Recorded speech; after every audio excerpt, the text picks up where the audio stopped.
Soy Mai Jamu Jan Michael G. Barbo. Representa yo Paise de Costa Rica. Hello everyone, today we are talking about Costa Rica. Today, I'm talking about the culture, places, religion, beliefs, and tradition.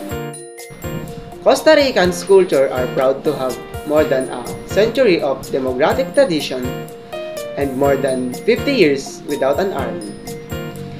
This was abolished in 1948, and the money that the country saves from not having armed forces is invested in improving the quality of life citizens.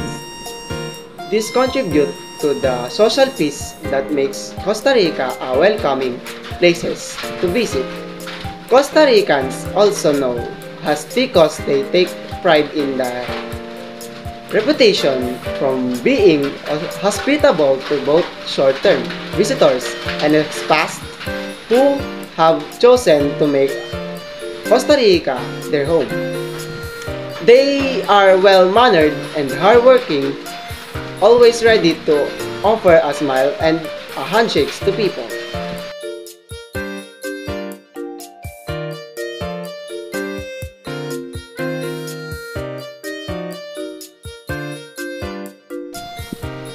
Arenal National Park is shadowed by Costa Rica's most famous volcano, Arenal. The area offers a wealth of outdoor activities such as rafting, hiking, zip lining, and horse riding opportunities, and is home to natural attractions including hot spring, biodiverse forests, and Arenal's smaller sibling Chato.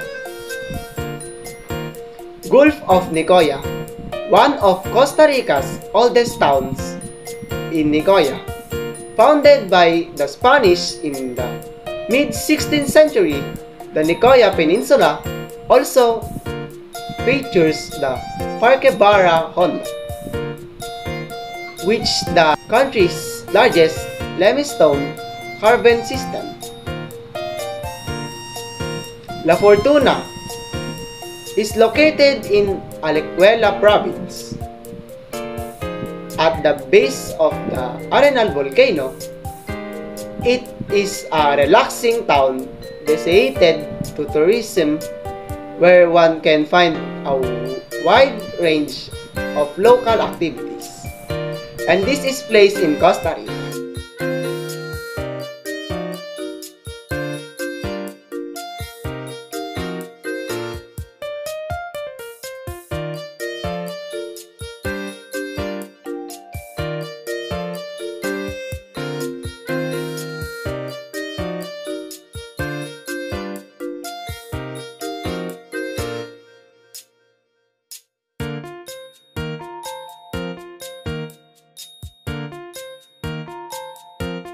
Let's talk about the flag of Costa Rica.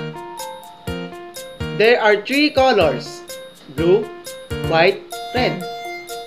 Blue means the sky opportunities, a rich intellectual thinking, perseverance to accomplish a goal, infinite eternity, and ideals of religious and spiritual desires.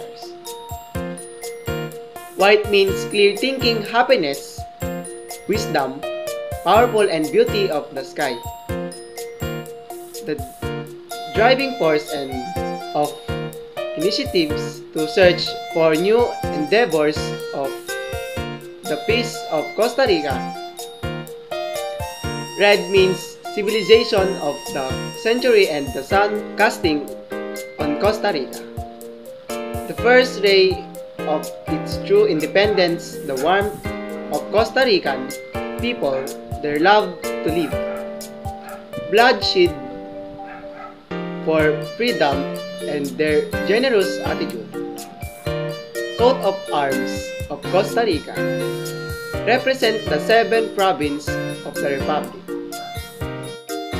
The 7 provinces of Costa Rica: Alajuela, Cartago, Guanacaste, Meridian, Limon, Punta Arenas, San Jose. and the flag was officially adopted on September 29, 1848. Let's talk about their religion. Costa Rica is a Catholic country. It's one of the very few confessional states left in the world. There have been 3 unsuccessful attempts in the last 10 years for laws that turned the country to a secular state because the majority of the population in Costa Rica is a Catholic.